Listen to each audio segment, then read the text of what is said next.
శ్రీకృష్ణ పరబ్రహ్మణే నమః. రోజుకొక శ్లోకంలోని మనం శివానంద లహరిని తీసుకున్నాం. ఈరోజు 11వ శ్లోకం. 10 శ్లోకాలు మీకందరికీ చక్కగా వచ్చాయని భావిస్తాను.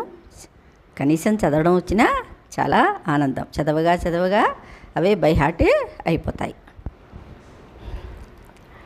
వటుర్వా గేహి వా యతిరపి జటీ వా తదితరో నరో వా యః కశ్చిత్ భవతు భవకింతేన భవతి యదీయం హృత్పద్మం యది భవదదీనం పశుపతే తదీయస్త్వం సంభో భవసి భవభారంచ వహసి.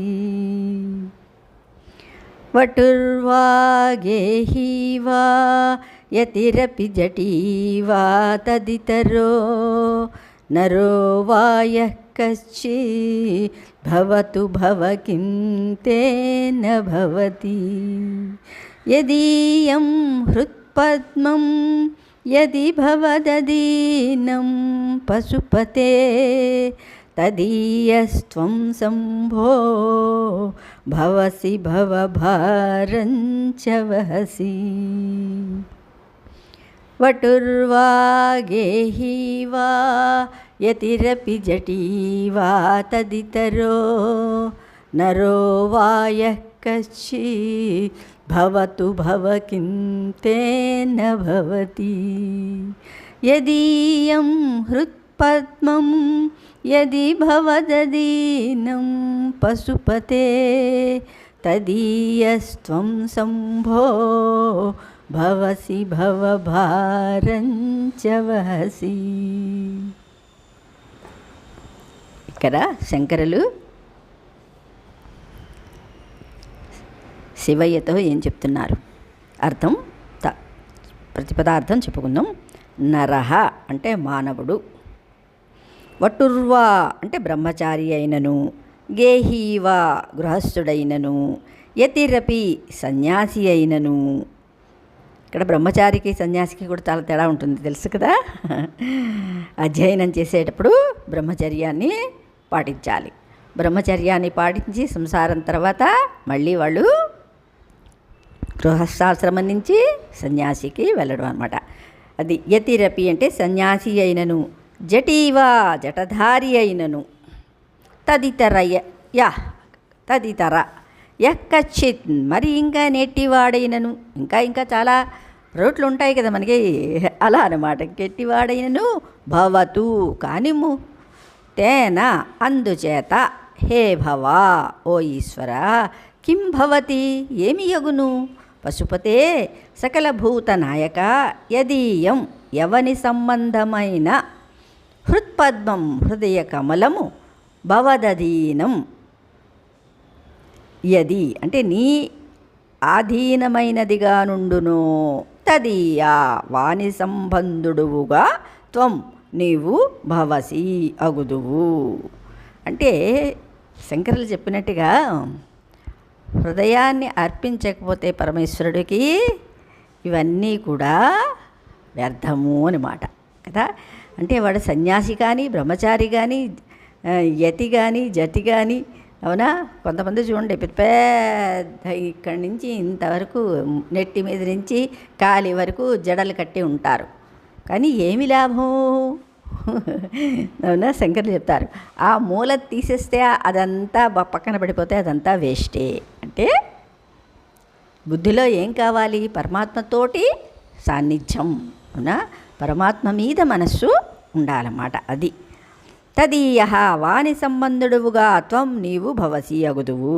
అంటే ఎవరి మనస్సు అయితే నీ మీద ఉంటుందో వాళ్ళకి నువ్వు సంబంధుడివి అవుతాడు. హే శంభో హో శంకర, భవభారంచ వాని సంసార భారమును వహసి నువ్వు భరింతువు. సన్యాసికి సంసారం ఎలా ఉంటుందండి, సంసారికి సన్యాసి ఎలా అండి, ఇవన్నీ కాదు మనకు కావాల్సింది. ఇక్కడ సంసారము అంటే మన యొక్క ఆశలు, ఇవన్నీ ఉంటాయి కదా, ఇదంతా సంసారమే.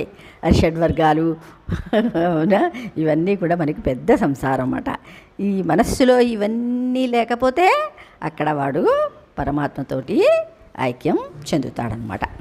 శివ, ఏ ఏ వర్ణముల యందున్నను, ఏ ఆశ్రయమందున్నను, ఎన్నెన్ని జడలు పెంచుకున్నను, ఎంతవాడైనను సరే ఈశ్వర భక్తి లేనిదే లాభమిసుమంతయూ లేదు. హృదయ పద్మమునందు నిన్ను ధ్యానించుచు మనస్సుని ఎందర్పించి భజించు వానికి సంబంధివై వాని భారమంతియు నీపై వేసుకొని కాపాడుదువు అన్నారు. అంటే ఇక్కడ మఠాలు స్థాపించుకొని ఎక్కడికో వెళ్ళిపోయి, అవునా, తపస్సు చేసిన ఈ మనస్సు ఇంకా ప్రపంచం మీదే ఉందనుకోండి, సంసారం, దాన్ని ప్రపంచం అంటే సంసారం మీదే ఉందనుకోండి, అప్పుడు ఇన్ని కష్టాలు పడినా వాళ్ళకి ఏమీ లాభం ఉండదన్నమాట. హాయిగా ఇంట్లో కూర్చొని ఏ దేన్ని అంటకుండా, అవునా, తామరాకు మీద నీటి బిందువులాగా నీ కర్తవ్యాన్ని నువ్వు చేసుకుంటూ వెళ్ళిపోతూ ఉంటే పరమాత్మ నీతోనే ఉన్నట్టు. అంటే మనస్సు పరమాత్మ మీద ఉండి నీ చర్యలన్నీ ఈశ్వరార్పణ బుద్ధితో, నీ కర్మలన్నీ కూడా ఈశ్వరార్పణ బుద్ధితో చేసుకుంటే అక్కడ ఏది నిన్ను అంటదు. అదే పరమభక్తి అన్నారు. అవునా. జన్మ సంగతి చెప్పిన తర్వాత మానవ జన్మకు సంబంధించిన చతురాశ్రమాల గురించి ఈ శ్లోకంలో చెప్తున్నారు కదా. జన్మ మరణాల మధ్య ఉండే మానవ జన్మను బ్రహ్మచర్యాశ్రమం, గృహస్థాశ్రమం, వానప్రస్థాశ్రమం, సన్యాసాశ్రమం, ఈ 4 కూడా జీవుడికి కేటాయించబడ్డాయి కదా అని 4 విభాగాలుగా విభజించారు. వివాహం కానంత వరకు ఉన్న కాలాన్ని బ్రహ్మచర్యాశ్రమం కాలంగాను, వివాహానంతరం సంసారం సాగించే దశను గృహస్థాశ్రమం కాలంగాను, వృత్తి నిర్వహణాంతరం జరిగే విశ్రాంత జీవన కాలాన్ని వానప్రస్థాశ్రమ కాలంగాను. అంటే ఇక్కడ వృత్తి అంటే కర్మలన్నీ పడిపోయినప్పుడు వాడు సన్యాసి అన్నమాట. అవునా, అవుతాడు. చిట్ట చివరకు సంపూర్ణ వైరాగ్య స్థితిలో ఉండే దశను సన్యాసాశ్రమ కాలంగాను నిర్ణయించారు. ఇక్కడ వానప్రస్థం అంటే అక్కడ ఇంకా కొడుకులు కోడళ్ళకి అందరికీ కొడుకులు పెళ్లి చేసి కూతుళ్ళకి పెళ్లి చేసి సంసారం అంతా వదిలేసి వస్తే, ఆవిడకి ఇష్టమయ్యి వస్తే భార్యని తీసుకుని వెళ్ళి అక్కడ కర్మ అంతా ఇంకా ఎక్కువ ఉండదు కాబట్టి అక్కడ భగవత్ ధ్యానం చేయడానికి భగవంతుడితోటి చాలా కాలం గడపవచ్చు కాబట్టి దాన్ని వానప్రస్థం అని అన్నారన్నమాట. ఇక్కడ ఇంట్లో ఉంటూ కూడా 60 దాటినప్పుడు, 60 కాదు 50 దాటితేనే ఇంకా మీరు దేన్ని అంటించుకోకుండా పరమాత్మతోటి కాలం గడిపితే అది వానప్రస్థమే అవుతుందన్నమాట. అందుకని మనశ్శాంతి ఎక్కడ ఎందుకు ఎలా వస్తుంది అంటే అది మనకి మనమే తెచ్చుకోవాలన్నమాట. ఇది ఒకడు మనకి ఇచ్చేది కాదు. వాళ్ళ వల్ల నా మనస్సు బాగులేదు అని అందరూ ఎవరి మీదో నెట్టేస్తూ ఉంటాం కదా, అది కాదు. మన ఇంద్రియాలు మన కంట్రోల్లో ఉంటే మనం పరమాత్మకి దగ్గర అవ్వచ్చనమాట. ఈ 4 ఆశ్రమాల్లో ఏ విధమైన సంసార బంధాలు అడ్డంకులు లేని చిట్ట చివరిదైన సన్యాసాశ్రమం భక్తికి ఇంకా చాలా దగ్గరైనదన్నమాట. అవునా. భక్తికి యోగాభ్యాసానికి విశిష్టమైనదిగా చెప్తుంటారు. కానీ ఈ శ్లోకంలో ఆదిశంకరులు ఆ విషయానికి ప్రాధాన్యం ఇవ్వలేదు కదా. అక్కడ ఏం కావాలి, ఎక్కడికో వెళ్ళిపోవడం కాదు, ఏమిటేమిటో మనం చెప్పుకుంటాం కదా. విష్ణు చక్రాలు నేను మామూలుగా చెప్తున్నాను, ఒంటి మీద ప్రింట్ చేసుకోవటం చేస్తూ ఉంటారు కదా చాలామంది. ఒడలంతా విభూది రాసుకోవటం, ఇవన్నీ ఏమిటంటే బాహ్యం. పరమాత్మకి బాహ్యంతో ఏం పని లేదు.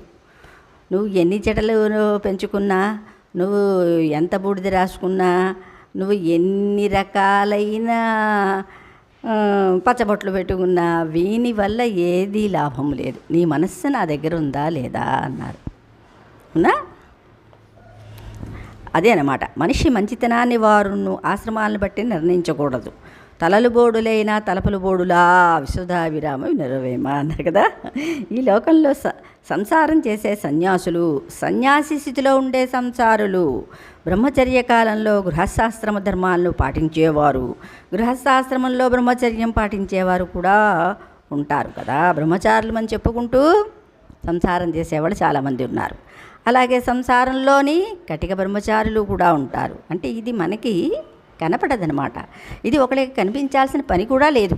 భక్తి ఎవరికి కనిపించాలండి? పరమాత్మకి తప్పించి ఎవరికి అది తెలియని అవసరం లేదు. భక్తి యోగంలో పరమాత్మ చెప్పిన నియమాలు, అంటే మన గీతలో భక్తి యోగం ఉంది. ఆ భక్తి యోగం చదివితే అసలు భక్తి అంటే ఏమిటి అనేది స్పష్టంగా అర్థమవుతుందన్నమాట. శ్రీకృష్ణ పరబ్రహ్మణే నమః.